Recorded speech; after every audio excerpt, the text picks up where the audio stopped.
L'année 476 marque officiellement la chute de l'Empire romain d'Occident. Mais 8 ans plus tôt, un événement a scellé son destin dans les eaux de la Méditerranée. Une bataille navale au large du Cap Bon, en Tunisie, où un petit peuple germanique a anéanti la plus grande armada jamais assemblée par Rome. Cette victoire n'était pas un coup de chance. C'était l'aboutissement d'une saga qui a commencé 62 ans plus tôt, une nuit glaciale de décembre 406. Les Vandales ne comptaient que 80 000 âmes.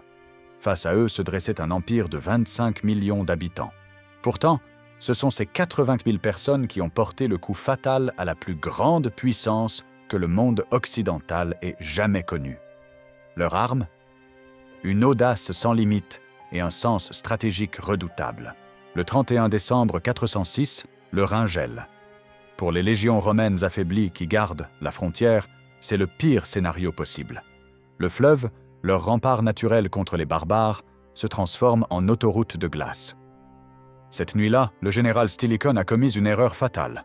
Pour défendre l'Italie contre une autre menace, il a rappelé la majorité des troupes qui protégeaient le Rhin. La frontière est presque vide. Les Vandales, divisés en deux groupes, les Hastings et les Sealings, attendent ce moment depuis des mois. Avec eux, les Alains, des cavaliers venus des steppes, et les Suèves. Ensemble, ils forment une masse de 150 000 personnes. Les Vandales seuls représentent environ 80 000 individus. Ce ne sont pas juste des guerriers, ce sont des familles entières, des vieillards, des enfants, des chariots remplis de tout ce qu'ils possèdent. Pourquoi franchissent-ils le Rhin cette nuit ? Pas par soif de conquête, par terreur. Derrière eux, les Huns avancent comme une marée dévastatrice. Les récits de leurs massacres ont glacé d'effroi toute l'Europe centrale. Les Vandales n'ont pas le choix, c'est fuir ou mourir. Mais traverser le Rhin gelé n'est pas une promenade. Les Francs, des auxiliaires au service de Rome, tentent de les arrêter près de Mayence. Le duc de la ville rassemble ses troupes, appelle à l'aide des Alains ralliés à Rome sous leur chef Goar. La bataille fait rage sur la glace. Les Francs, excellents guerriers, massacrent d'abord les Vandales. Leur roi Godegisel tombe au combat. 20 000 Vandales périssent selon certaines sources. La traversée semble vouée à l'échec. Puis le vent tourne. Les Alains du roi Respandial, alliés aux Vandales, arrivent en renfort. Ils chargent les Francs par surprise. Ces cavaliers des steppes, montés sur leurs petits chevaux rapides, sont des machines de guerre. Ils submergent les Francs épuisés par leur première victoire. Le massacre est total. La voie est libre. Pendant plusieurs jours et plusieurs semaines, le flot humain traverse. Les légions romaines, clairsemées, ne peuvent que regarder impuissantes cette invasion massive. L'Empire romain d'Occident vient de recevoir une blessure dont il ne se remettra jamais. Une fois en Gaule, les Vandales et leurs alliés se transforment en tornades. Ils n'ont plus rien à perdre. Pas de territoire fixe, pas de récolte pour nourrir leur famille. Il leur faut piller pour survivre. Pendant 3 ans, ils sillonnent la Gaule dans tous les sens. Mayence brûle, Strasbourg tombe, Reims, Amiens, Arras sont saccagés. Les villes romaines, prospères et sans défense, deviennent leur proie. Saint Jérôme, depuis son refuge à Bethléem, écrit avec désespoir sur la dévastation. Les routes sont encombrées de réfugiés. Les champs sont en friche. La famine se répand. Les autorités romaines sont complètement dépassées. L'usurpateur Constantin III, qui vient de se proclamer empereur en Bretagne, traverse en Gaule avec les dernières troupes britanniques pour tenter de rétablir l'ordre. Trop tard. Le chaos est total. En 409, les Vandales franchissent les Pyrénées. L'Espagne devient leur nouveau terrain de chasse. Mais là, ils doivent partager le territoire, avec les Suèves, qui s'installent en Galice au nord-ouest, avec les Alains, qui prennent les plaines centrales. Les Vandales se divisent. Les Sealings s'établissent en Bétique, au sud, cette riche province qui porte encore aujourd'hui leur nom, l'Andalousie. Les Hastings vont en Galice. Cette répartition est censée apporter la paix. Elle ne dure pas. Rome ne peut accepter de perdre l'Espagne sans réagir. En 416, l'empereur Honorius envoie un allié redoutable, les Wisigoths du roi Wallia. Ces guerriers germaniques, déjà installés en Aquitaine comme fédérés, reçoivent pour mission de nettoyer l'Espagne. Ils s'acquittent de leur tâche avec une efficacité brutale. Les Silings sont presque exterminés. Les Alains subissent de lourdes pertes. Leurs survivants n'ont qu'une option, rejoindre les Hasdings en Bétique. En 419, le roi Hasding Gundéric devient roi des Vandales et des Alains. Les groupes dispersés se rassemblent enfin sous une seule bannière. C'est la naissance d'un véritable peuple unifié. Mais l'Espagne n'est plus sûre. Les Wisigoths sont trop puissants, trop nombreux. Gundéric prend une décision audacieuse. Les Vandales vont devenir un peuple de la mer. Entre 422 et 425, ils construisent une flotte. C'est une révolution. Aucun peuple barbare n'a jamais maîtrisé les techniques navales romaines. Les Vandales le font. Ils s'emparent des Baléares. Ils lancent des raids sur les côtes méditerranéennes. Lorsque Rome envoie le maître de la milice Castinus avec une armée pour les écraser, les Vandales le mettent en déroute près de Séville. Gundéric comprend alors que sa flotte est l'avenir de son peuple. En 428, Gundéric meurt. Son demi-frère Genséric lui succède. Cet homme va changer le cours de l'histoire. Genséric n'a rien d'un héros de légende. Une chute de cheval l'a rendu boiteux. Il est petit, taciturne, avare, d'une cruauté froide. Mais son intelligence stratégique est sans égale. Jordanès, l'historien, le décrit ainsi. Profond dans ses desseins, parlant peu, méprisant le luxe, colère à en perdre la raison, avide de richesses, plein d'art et de prévoyance pour solliciter les peuples. En mai 429, Genséric prend une décision qui stupéfie ses contemporains. Il va quitter l'Espagne. Objectif, l'Afrique du Nord. Cette province est le joyau de l'Empire. C'est le grenier à blé de Rome. Celui qui contrôle l'Afrique contrôle l'alimentation de toute l'Italie. Les terres y sont fertiles, les villes riches, les ports magnifiques. Aucun barbare n'a jamais osé s'y aventurer. Genséric compte méticuleusement son peuple avant la traversée du détroit de Gibraltar. 80 000 personnes, dont 15 000 à 20 000 guerriers selon Victor de Vita, un chroniqueur contemporain. Ils embarquent à Tarifa, sur la pointe sud de l'Espagne. La traversée ne fait que 14 kilomètres, mais pour un peuple entier, avec femmes, enfants, vieillards, bétail, c'est une opération colossale. Les historiens débattent encore. Genséric a-t-il été invité? Le comte Boniface, gouverneur d'Afrique en conflit avec le général Aetius, aurait-il appelé les Vandales à l'aide? Certaines sources l'affirment. D'autres le nient. Une chose est certaine, si invitation il y eut, Boniface a fait la pire erreur de sa vie. Genséric n'est pas venu pour aider, il est venu pour conquérir. Mai 429. Les Vandales débarquent au Maroc actuel. Leur progression est méthodique, impitoyable. Ils longent la côte vers l'est, s'emparant des villes une à une. En mai 430, ils atteignent Hippone, l'actuelle Annaba, en Algérie. La ville résiste. Le siège dure plus d'1 an. C'est là que meurt Augustin d'Hippone, l'un des plus grands penseurs chrétiens, le 28 août 430. Sa mort symbolise la fin d'une époque. En 431, Hippone tombe. Rome panique. L'empereur Valentinien III envoie une armée depuis Constantinople. Le général Aspar débarque avec des troupes fraîches. Les combats sont acharnés mais indécis. Finalement, en 435, épuisés, les Romains négocient. Un traité est signé. Les Vandales deviennent officiellement des fédérés de Rome. Ils reçoivent la Maurétanie sétifienne et une partie de la Numidie, grossièrement l'Algérie orientale actuelle. Genséric signe, puis il attend. 4 ans. En 439, sans crier gare, il rompt le traité. Objectif, Carthage. Le 19 octobre 439, les Vandales s'emparent de Carthage. L'attaque est une totale surprise. La ville, 3e plus grande métropole de l'Empire après Rome et Constantinople, tombe sans véritable résistance. C'est un coup de génie stratégique. Carthage n'est pas qu'une ville. C'est le cœur économique de l'Afrique romaine. Ses ports immenses contrôlent le commerce méditerranéen. Ses chantiers navals peuvent construire des centaines de navires. Ses entrepôts regorgent de blé, destiné à nourrir Rome. Genséric s'installe dans le palais du proconsul. Les Vandales deviennent les maîtres d'un royaume. Un royaume qui s'étend bientôt au-delà de l'Afrique. En 440, la flotte vandale débarque en Sicile.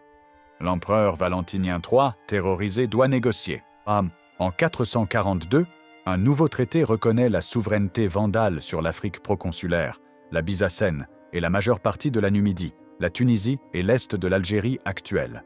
Mais Genséric ne s'arrête pas. La Sardaigne tombe, la Corse, les Baléares, Malte. La Sicile reste en partie aux mains des Romains, mais les raids vandales la dévastent régulièrement. En une décennie, Genséric a construit un empire maritime. Sa flotte patrouille la Méditerranée occidentale.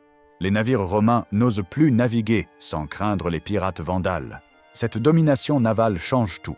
Rome dépend du blé africain. Chaque année, des centaines de navires transportent des millions de tonnes de céréales vers l'Italie. Genséric contrôle ce flux.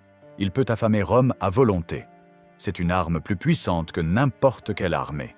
L'organisation du royaume vandale révèle le pragmatisme de Genséric. Les Vandales sont trop peu nombreux pour administrer directement tous les territoires conquis. Genséric laisse donc l'administration romaine en place dans la plupart des villes. Les fonctionnaires romains continuent à collecter les impôts, à rendre la justice, à gérer les routes et les aqueducs. Seule différence, ils obéissent maintenant à un roi vandale. Carthage devient la vitrine du royaume. Genséric y fait poursuivre les grands travaux de construction. Les thermes sont entretenus. Les écoles fonctionnent. Les intellectuels affluent, attirés par la cour royale. Contrairement à la légende noire qui les entoure, les Vandales sous Genséric sont aussi des mécènes. Des poètes, des philosophes, des scientifiques trouvent refuge à Carthage.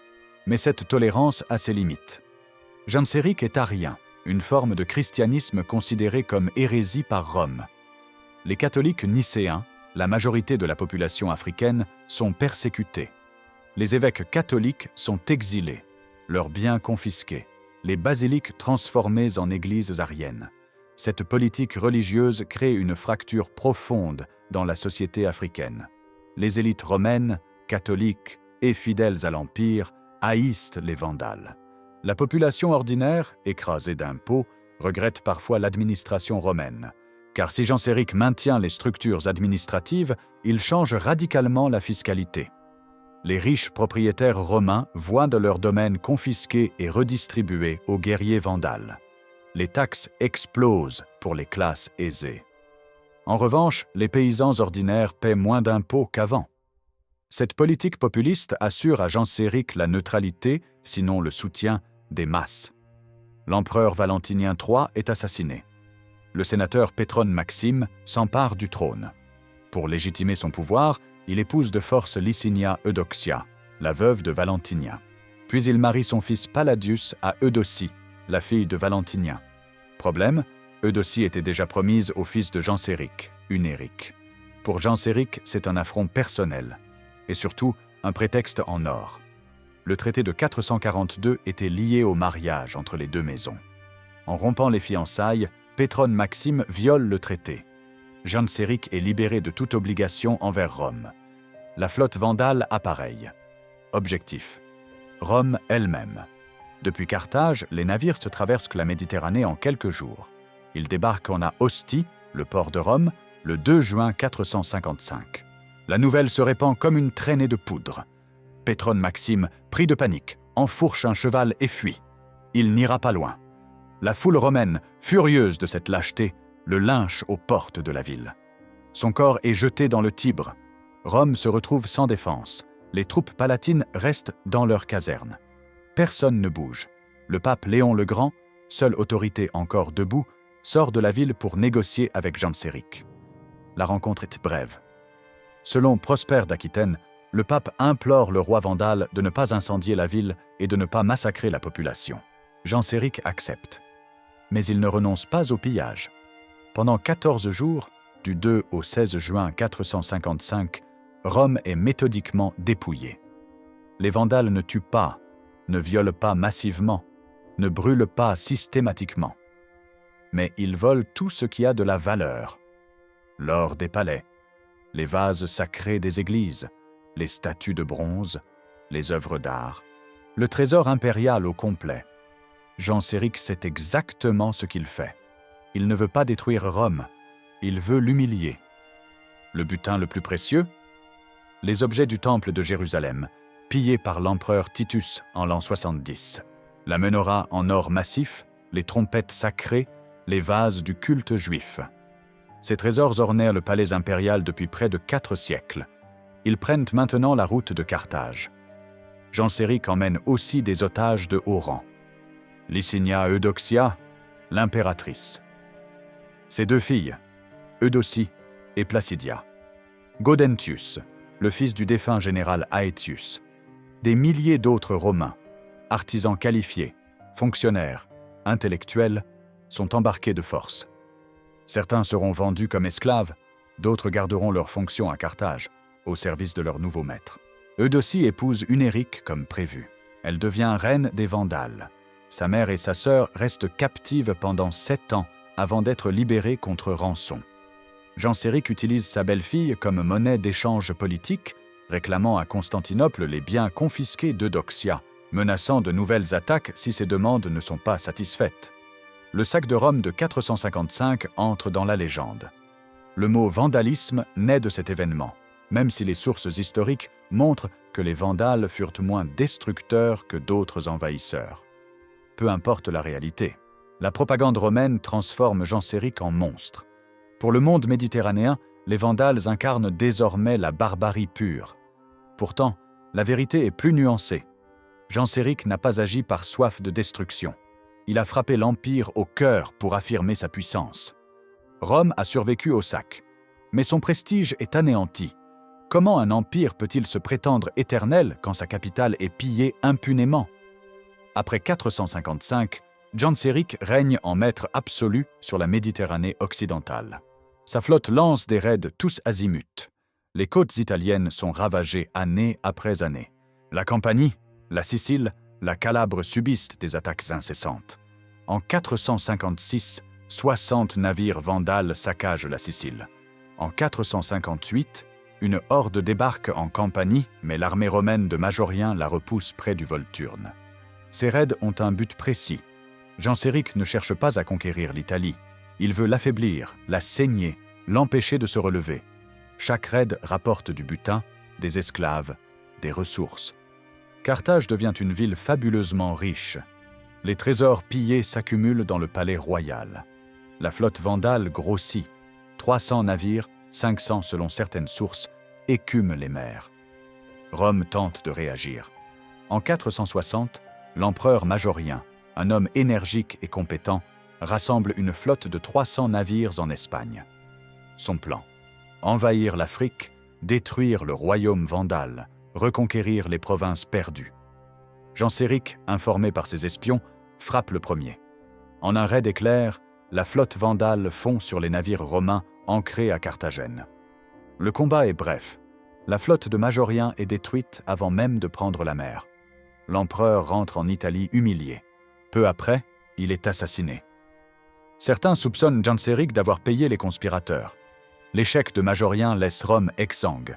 L'Empire d'Occident n'a plus de marine digne de ce nom. Genséric peut agir à sa guise. Ses pirates attaquent jusqu'en Grèce. Même la mer Égée n'est plus sûre. Les marchands refusent de naviguer. Le commerce s'effondre. Les villes portuaires se vident. Constantinople regarde, impuissante. L'Empire d'Orient a ses propres problèmes. Les Perses à l'Est, les troubles internes, les querelles religieuses. Mais l'inaction devient insupportable. En 468, les empereurs d'Orient et d'Occident décident d'unir leurs forces. Objectif: écraser définitivement les Vandales, reconquérir l'Afrique, mettre fin à la piraterie, venger Rome. C'est la plus grande opération militaire de l'Antiquité tardive. Plus grande que les campagnes de Constantin. Plus ambitieuse que les guerres de Julien. Les deux empires mobilisent toutes leurs ressources. L'empereur Léon Ier confie le commandement à son beau-frère Basiliscus. Les historiens rapportent des chiffres astronomiques. 100 000 hommes, 1100 navires selon les sources les plus fiables. Le coût de l'expédition est faramineux, 130 000 livres d'or selon Procope. Le plan est élaboré. 3 armées vont frapper simultanément. Basiliscus, avec la flotte principale, attaquera Carthage depuis la mer. Marcellinus, un général quasi indépendant en Illyrie, prendra la Sardaigne. Héraclius d'Édesse débarquera en Libye et marchera sur Carthage par l'est. Genséric sera pris en tenaille. Il n'aura aucune chance. L'expédition démarre bien. Marcellinus s'empare de la Sardaigne sans difficulté. Héraclius débarque en Libye et remporte plusieurs victoires contre les garnisons vandales. Basiliscus traverse la Méditerranée avec sa gigantesque armada. Les navires couvrent la mer à perte de vue. Aucune flotte n'a jamais été aussi nombreuse, aussi puissante. Début 468, Basiliscus jette l'ancre au Cap Bon, à 60 km de Carthage. La capitale vandale est à portée de main. Les soldats romains peuvent presque voir ses murailles. La victoire semble acquise. Genséric observe l'armada romaine depuis Carthage. La situation est désespérée. Ces 500 navires ne peuvent rivaliser avec les 1000 navires ennemis. Ses troupes sont dispersées. Une partie combattant Héraclius en Libye, une autre défendant la Sardaigne. S'il affronte Basiliscus en bataille rangée, il sera écrasé. Alors Genséric joue sur le temps. Il envoie un émissaire à Basiliscus. Message. Accordez-moi 5 jours pour préparer des conditions de paix. Je suis prêt à négocier. Basiliscus hésite. Certains de ses officiers le supplient d'attaquer immédiatement. Mais Basiliscus n'est pas un grand général. C'est un courtisan, nommé pour des raisons politiques. Léon Ier l'a choisi pour contrer l'influence grandissante du maître de la milice Aspar, un Alane trop puissant. Basiliscus pense à sa carrière, pas à la victoire. Selon Procope, Genséric aide la décision avec un pot de vin. Basiliscus accepte la trêve. Les 5 jours commencent. Sur la plage du Cap Bon, les soldats romains se détendent. Ils ont fait le plus dur. Dans 5 jours, ils entreront en vainqueurs dans Carthage. Ils bivouaquent sans précaution, sans organisation défensive. Les navires sont ancrés, serrés les uns contre les autres, sans ordre de bataille. Pendant ce temps, dans le port de Carthage, Genséric travaille jour et nuit.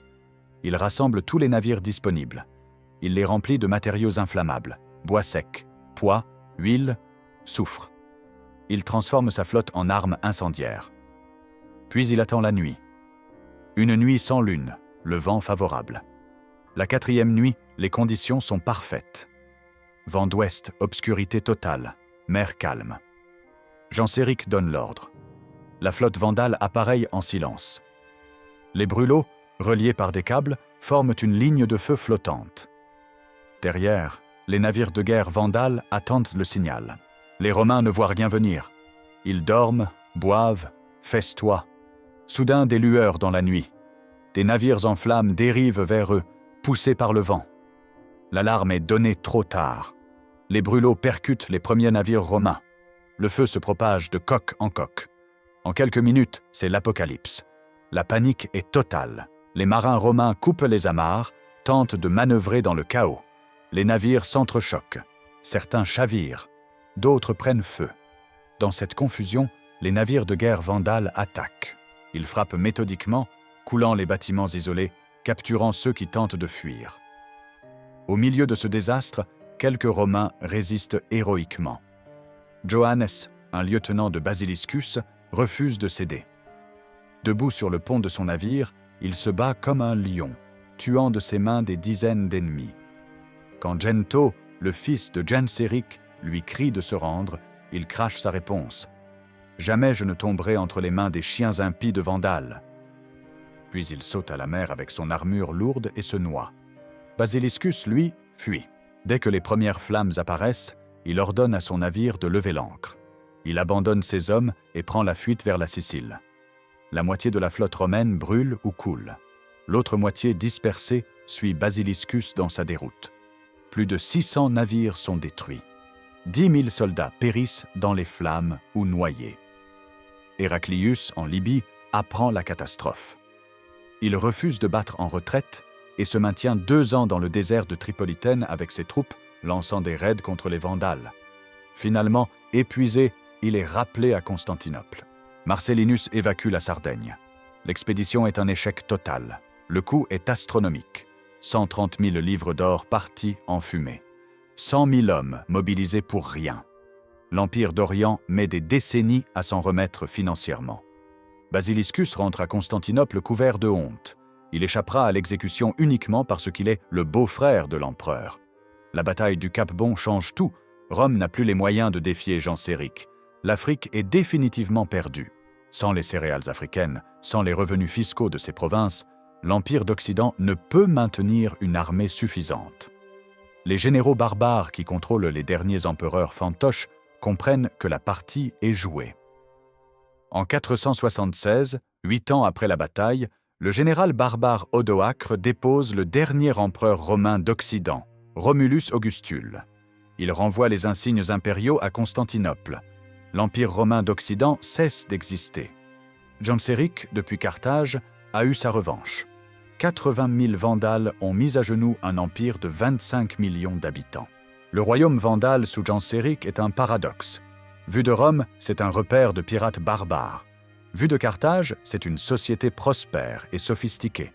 La vérité se situe entre les deux. Les Vandales forment une élite militaire. Sur les 80 000 âmes du peuple, 15 à 20 000 sont des guerriers.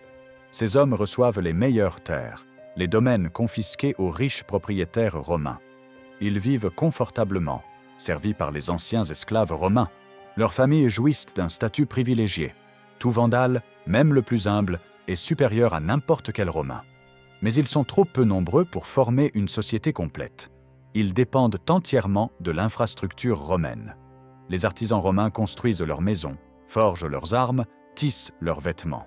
Les marchands romains importent les produits de luxe. Les scribes romains tiennent les comptes du royaume. Les médecins romains soignent leurs malades. Cette dépendance crée une situation étrange.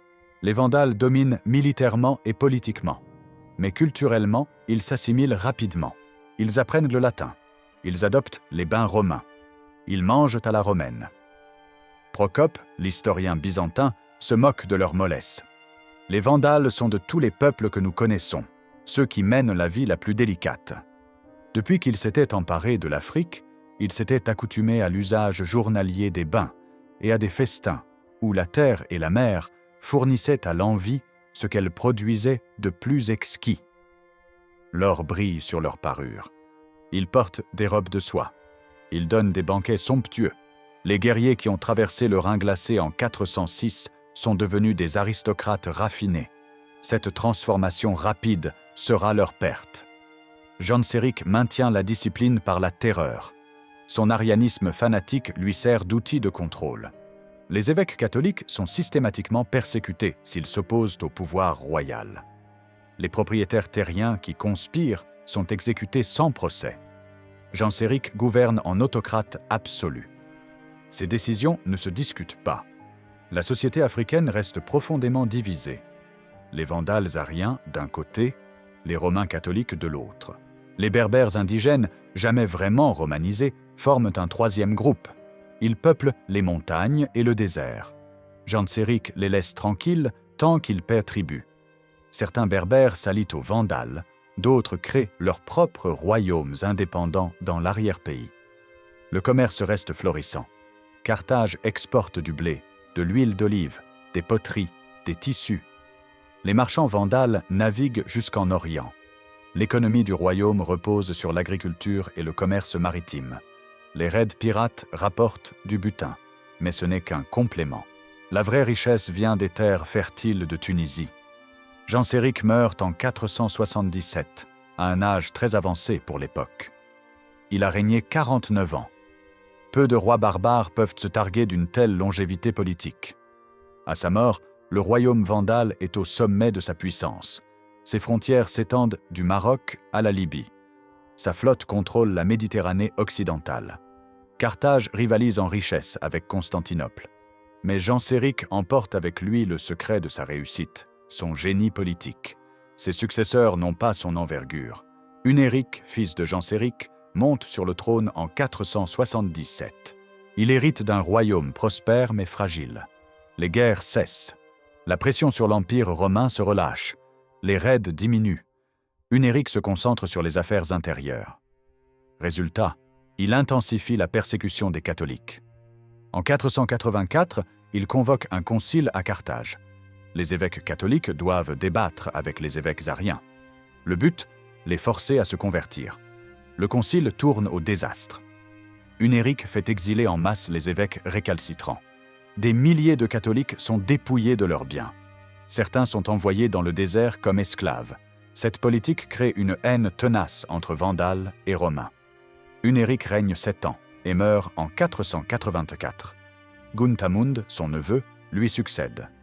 Puis Thrasamund en 496. Ces rois sont compétents, mais sans éclat. Ils maintiennent le royaume, signent des traités de paix avec Constantinople, épousent des princesses romaines. La Méditerranée connaît une paix relative. Mais cette paix endort les Vandales. Le problème est profond. Les Vandales ne se reproduisent pas assez vite. 80 000 en 429. Combien en 500? Probablement moins. Les guerres ont tué beaucoup d'hommes. Les maladies aussi. L'assimilation culturelle a dilué leur identité martiale. Et surtout, ils cessent de recruter. Au début, des Romains, des Berbères, des Goths pouvaient rejoindre l'armée vandale. Sous les derniers rois, l'armée devient un club fermé réservé aux Vandales de sang pur. Résultat, l'armée vandale s'affaiblit. Les guerriers vieillissent. Les jeunes préfèrent les bains et les festins aux camps d'entraînement. Procope se moque. Ils sont devenus mous, incapables de se battre. C'est exagéré, mais il y a du vrai. La flotte est toujours puissante, mais l'armée de terre n'est plus ce qu'elle était. En 523, Hildéric devient roi. Cet homme est le fils d'Eudocie, la princesse romaine capturée en 455. Sa mère lui a transmis sa culture romaine et sa foi catholique. Hildéric est pro-byzantin. Il signe un traité d'amitié avec l'empereur Justin Ier. Il met fin aux persécutions des catholiques. Il autorise la reconstruction des églises nicéennes. Pour les Romains d'Afrique, c'est un soulagement. Pour les Vandales ariens, c'est une trahison. En 530, une rébellion éclate. Les Berbères de Tripolitaine attaquent. Hildéric envoie une armée. Elle est écrasée. Le prestige du roi s'effondre. Son cousin Gélimer, chef de l'armée, organise un coup d'État. Il renverse Hildéric et le jette en prison. Puis il se proclame roi. Gélimer n'a aucune légitimité. La loi successorale vandale, établie par Genséric lui-même, désigne un ordre de succession strict. Gélimer l'a violé. Pire, en emprisonnant Hildéric, il offense l'empereur byzantin Justinien Ier, qui était l'ami du roi déchu. À Constantinople, Justinien cherchait justement un prétexte pour intervenir. La gloire de reconquérir l'Afrique, de venger le sac de Rome, de restaurer l'Empire dans son intégrité, tout cela l'obsède. Le coup d'État de Gélimer est une aubaine. En 532, Justinien signe la paix avec les Perses. Il peut maintenant tourner toute son attention vers l'ouest. En juin 533, une flotte byzantine appareille de Constantinople. À son bord, 15 000 soldats d'élite, 500 navires de transport, 92 navires de guerre. Le commandant, Bélisaire, le meilleur général de Justinien. Jeune, énergique, audacieux, Bélisaire a déjà écrasé les Perses. Maintenant, c'est au tour des Vandales. L'aristocratie byzantine est terrifiée. Le souvenir de la catastrophe de 468 hante toutes les mémoires.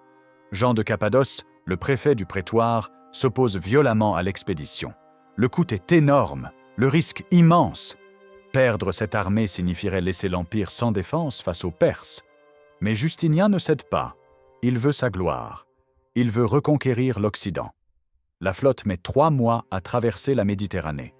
Elle longe la Grèce, contourne le Péloponnèse, remonte vers la Sicile, puis met cap au sud.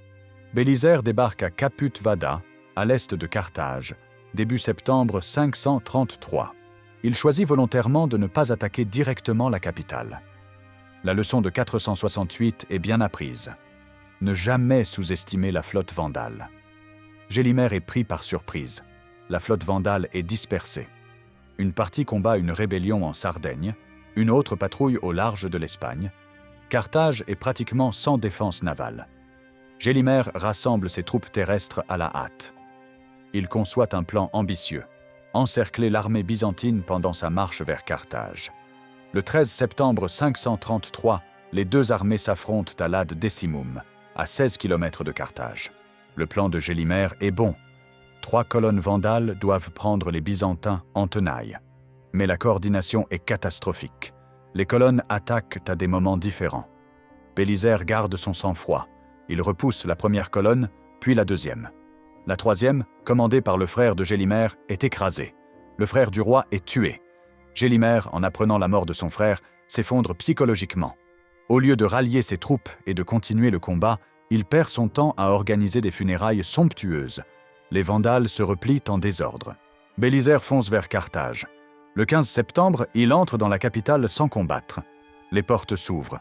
La population romaine l'accueille en libérateur. Les Vandales ont fui. Bélisaire trouve un banquet prêt dans le palais royal. Gélimer avait préparé un festin pour célébrer sa victoire. C'est Bélisaire qui s'assoit à sa place et déguste les mets vandales. Symbole parfait du retournement de situation. Gélimer ne se résigne pas. Il rassemble ce qui reste de l'armée vandale, appelle à l'aide ses alliés berbères et revient assiéger Carthage. Pendant 3 mois, la situation est incertaine. Mais en décembre 533, Bélisaire sort de Carthage et affronte les Vandales à Tricamarum. La bataille est décisive. Les Vandales chargent avec courage. Mais l'armée byzantine, professionnelle et disciplinée, tient bon. La cavalerie lourde byzantine contre-attaque. Les Vandales plinent, puis cassent. C'est la déroute. Gélimer s'enfuit dans les montagnes berbères avec quelques fidèles. Bélisaire le traque pendant des mois. Finalement, affamé, trahi par ses alliés berbères, Gélimer se rend en mars 534. Il négocie sa vie contre sa soumission. Bélisaire accepte. Gélimer est emmené à Constantinople.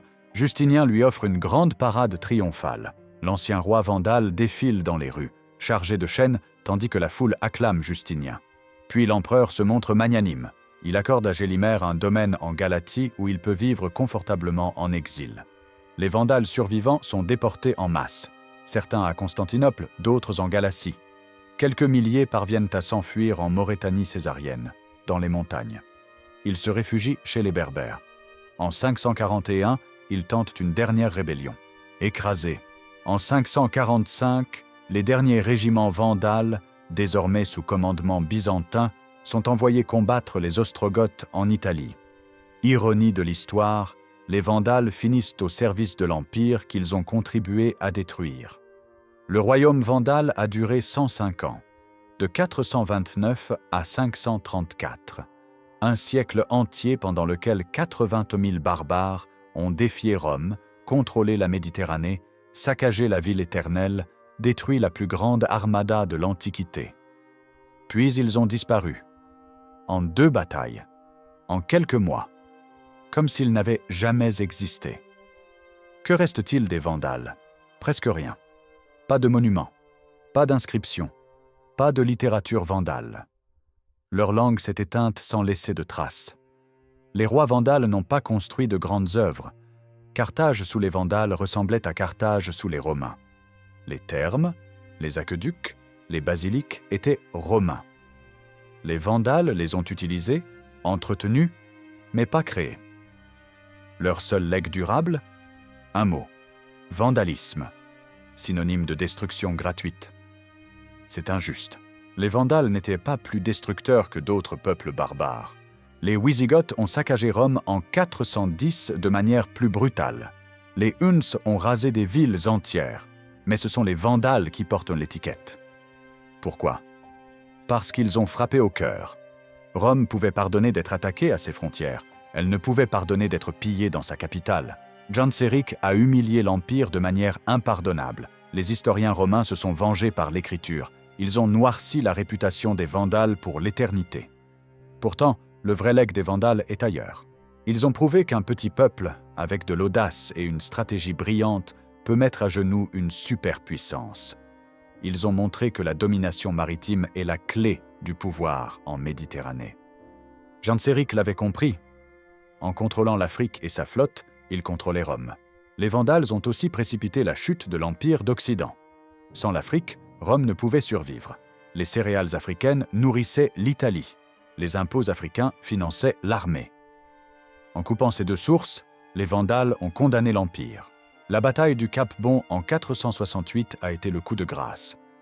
Après cette défaite, Rome n'avait plus les moyens de se défendre. Les généraux barbares, Ricimer, Odoacre, Théodoric, ont pris le pouvoir. En 476, l'Empire d'Occident s'est éteint sans bruit. Les Vandales n'ont pas survécu longtemps à leurs victimes. Leur chute en 534 montre les limites de leur modèle. Une élite militaire trop petite ne peut dominer indéfiniment une population massive et hostile. Les Vandales ont refusé de s'ouvrir, de recruter largement, d'intégrer les Romains et les Berbères. Ils sont restés un îlot germanique dans un océan africain. Quand une armée professionnelle est venue les frapper, ils n'avaient pas plus les ressources humaines pour résister. Genseric avait construit un royaume brillant mais fragile. Ses successeurs l'ont laissé péricliter. La prospérité les a amollis. Les bains et les festins ont remplacé les camps d'entraînement. Quand Bélisaire a débarqué, les Vandales n'étaient déjà plus les guerriers qui avaient traversé le Rhin. Ils étaient devenus des aristocrates jouisseurs. En 2 batailles, le mythe vandale s'est effondré. Comment 80 000 personnes ont-elles pu détruire l'Empire romain d'Occident? La question mérite une réponse nuancée. D'abord, les Vandales n'ont pas agi seuls. L'Empire se mourait déjà. Depuis le milieu du IIIe siècle, les crises se succédaient. Guerres civiles, invasions, épidémies, crises économiques. La structure impériale s'était fissurée de partout. Les Vandales ont simplement donné le coup final. Ensuite, les Vandales ont eu une chance extraordinaire. Leur traversée du Rhin a coïncidé avec le rappel des légions. Leur débarquement en Afrique a profité d'une guerre civile entre généraux romains. Leur domination maritime est venue d'une conquête fortuite de Carthage et de ses chantiers navals. À chaque étape, les circonstances leur ont été favorables. Mais le facteur décisif, c'est Genseric. Cet homme était un génie. Sa compréhension de la géopolitique méditerranéenne dépassait celle des empereurs romains. Il a vu ce que Rome ne voyait pas. Celui qui contrôle l'Afrique et les mers contrôle l'Occident. Il a construit méthodiquement sa puissance maritime. Il a frappé au bon moment, au bon endroit. Il a utilisé la diplomatie, la terreur, la surprise. Il n'a jamais pris de risques inutiles. Il a évité les batailles frontales qu'il pouvait perdre. Il a préféré les raids, les attaques surprises, les brûlots. La bataille du Cap Bon résume tout son génie.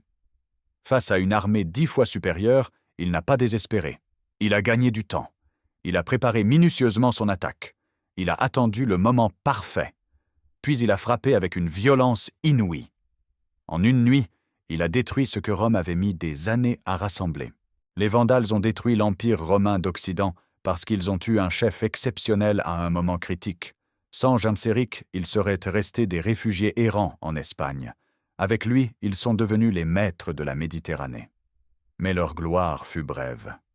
Genseric mort, le royaume a survécu 50 ans. Puis Bélisaire est venu, et les Vandales ont disparu de l'histoire, ne laissant derrière eux qu'un nom devenu synonyme de destruction. 80 000 âmes ont mis fin à un empire millénaire. C'est peut-être la plus grande preuve que dans l'histoire, la qualité compte plus que la quantité. Que l'audace peut vaincre la puissance, que quelques milliers de guerriers bien menés peuvent changer le cours des civilisations. Les Vandales nous ont légué cette leçon. Les empires ne tombent pas seulement sous le poids des armées innombrables. Ils s'effondrent quand un adversaire déterminé frappe leur point faible. L'Afrique était le point faible de Rome. Genseric l'a compris.